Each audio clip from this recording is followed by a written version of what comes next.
Bonjour à tous, petits et grands. Aujourd'hui, Madame Lecture va vous lire Martine au pays des contes.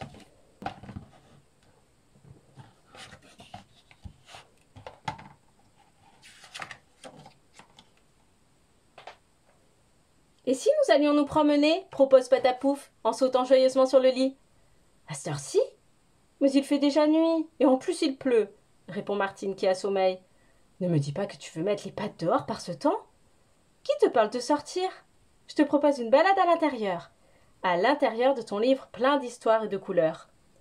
Il était une fois, il y a très longtemps, un brave petit loriot tout vêtu d'or et de jet. Sa maman l'avait tendrement prénommé Lorinou. Un joyeux loriot que celui-là. Sitôt sorti de l'œuf, ses chants faisaient déjà rire et danser la forêt entière. Mais pour son malheur, dans la clairière voisine vivait une sorcière. Cette méchante femme n'aimait que le sinistre concert des crapauds et l'oisillon babillard la dérangeait beaucoup. Un jour, exaspérée par cette gentille boule de plumes et son gai ramage, elle lança sur lui une poudre magique en disant « Oiseau cessera de gazouiller, en garçonnet sera changé. Oiseau redeviendra quand les 7 plumes de feu réunira. » Où suis-je? Je connais ce pays. Ce qui m'entoure ressemble à mon livre d'images. Je dois rêver, c'est certainement ça. Il y a autour de moi une odeur de papier et d'encre. Cela fait une drôle d'impression d'être dans un livre. Si au moins Patapouf m'avait accompagnée, je me sentirais moins seule. Oh, là, à droite, j'entends quelqu'un qui pleure.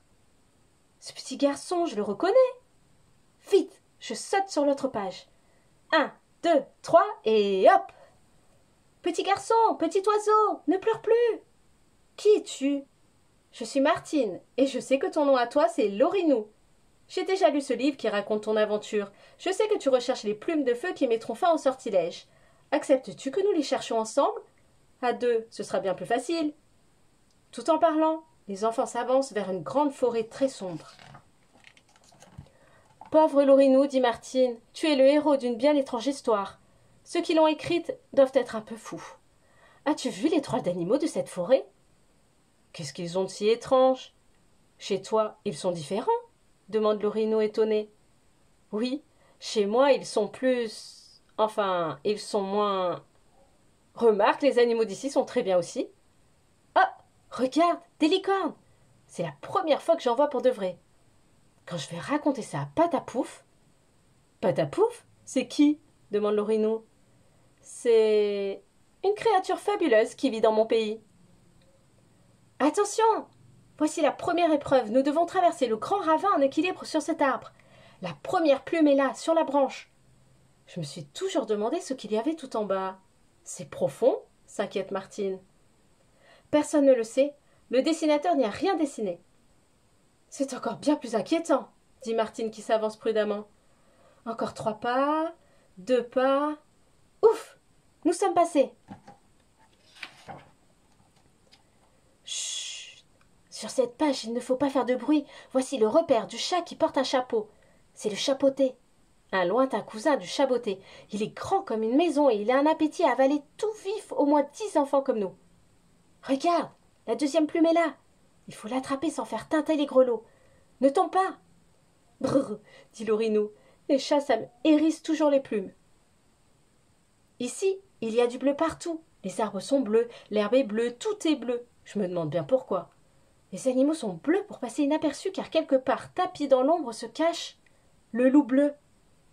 Le loup! C'est vrai! Je me souviens, dit Martine, soudain apeurée. Cachons-nous vite derrière les branches. Ce bleu ne tache pas les vêtements, j'espère. Inutile de s'attarder. Il n'y a pas de plume de feu sur cette page. Allons plus loin. Voici un château comme dans mes rêves. Et comme dans mes cauchemars, intervient le vieux jardinier. Ici demeure la fée Carabosse. Évitez-la. Elle ensorcelle les voyageurs et les oblige à nettoyer le château des caves au donjon, pour toujours. Nous venons chercher la 3e plume. La plume de feu?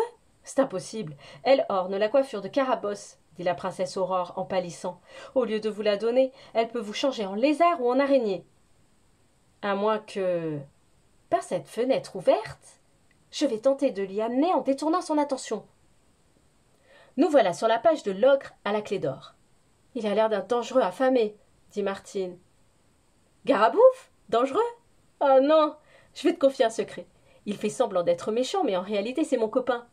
Parfois, quand le livre est refermé, on joue à cache-cache tous les deux. Le plus drôle, c'est qu'il est tellement grand qu'il ne parvient jamais à se cacher tout entier. Oh, Garabouf, réveille-toi et ouvre-nous la porte. Écarquillant les yeux, l'ogre pousse un grognement terrible. Te fatigue pas, mon gros, c'est une amie. Plus haut, encore plus haut. Je la vois au sommet de cet arbre. Je tiens la 4e plume, s'écrie l'Orinou. C'est tellement gentil de nous avoir aidés, dit Martine. Venez quand vous voulez chez moi et je vous préparerai un énorme gâteau. Les elfes se mettent à rire. Nous ne mangeons pas de gâteau, nous ne buvons que le nectar des fleurs. Si tu le permets, nous viendrons peut-être nous abreuver dans ton jardin un soir d'été. Merci pour l'invitation. Nous voici dans le territoire du dragon. Pour un oui ou pour un non, il crache d'énormes gerbes de feu. Avec ses bêtises, il fait des trous partout. Il va finir par mettre le feu au livre, dit Martine. Si j'étais sa maman, je ne le laisserais pas jouer avec les allumettes. La 5e plume est sous une pièce. Pierre calcinée, la voici. Prends-la, Martine, et sauvons-nous. Cette histoire est complètement folle. Nous quittons le feu du dragon pour nous jeter dans l'océan. Plonge, Martine, plonge avec moi. La 6e plume est tout au fond, dans le grand coquillage. Au loin, là-bas, la plage de sable blanc et les palmiers, c'est l'île au trésor. Les pirates des 7 mers sont venus y cacher coffres, bijoux, tissus précieux et pièces d'or. Non, ce n'est pas possible. La 7e plume n'est pas à sa place. Tout est perdu, se désole l'Orinou. Jamais plus je ne reviendrai au oiseau. Ne perds pas courage, dit Martine. Je pense que la sorcière a triché. Cette plume se trouve chez elle et nous allons la lui reprendre. Voici mon plan. Il faut réunir nos amis. Madame la sorcière, crie Martine. Sortez vite, l'Orinou a trouvé les 7 plumes. Vous mentez, rugit la sorcière. C'est impossible, il ne peut les avoir toutes. La 7e, c'est moi qui l'ai. Elle est ici, dans ma main. Alors, rapide comme l'éclair, l'elfe saisit la plume. Au même instant, Garabouf avale d'un coup, d'un seul, la sorcière et son chapeau. Blurp, cette sorcière a bien mauvais goût, dit l'ogre en recrachant le balai. Bravo, Garabouf, bravo, petit elfe, s'exclame Martine. Grâce à vous, nous avons les 7 plumes. L'Orinou va redevenir oiseau. Il faut que je vous embrasse. Garabouf ne se le fait pas dire 2 fois. Il a ôté son chapeau et, quand Martine dépose sur sa joue un gentil baiser, le géant rougit comme une demoiselle. Enfin redevenir oiseau. Quelle chance, dit l'Orinou le loriot. Mes ailes me manquent tellement. Je vais à nouveau pouvoir chanter haut dans le ciel. Merci, merci à vous tous pour... Il n'a pas le temps de finir sa phrase car le maléfice prend fin. Sous les yeux de Martine émerveillée, l'oiseau reprend son vol. Envole-toi haut, très haut, crie Martine. Nous avons réussi. Nous avons réussi. Nous avons réussi. Ouf! Réveillé par la voix de Martine, Patapouf saute sur le lit pour lui souhaiter le bonjour. Ah, Patapouf, si tu savais, j'étais dans un livre avec l'Orinou l'oiseau. C'est formidable les livres. Quand on sait lire, on fait des voyages merveilleux. On découvre des amis, on vit plein d'aventures. Patapouf la regarde. La prochaine fois, tu m'emmèneras? Dis, tu m'emmèneras? Où? Demande Martine. Dans mes rêves? Non, à l'école. Je veux apprendre à lire. L'histoire est finie.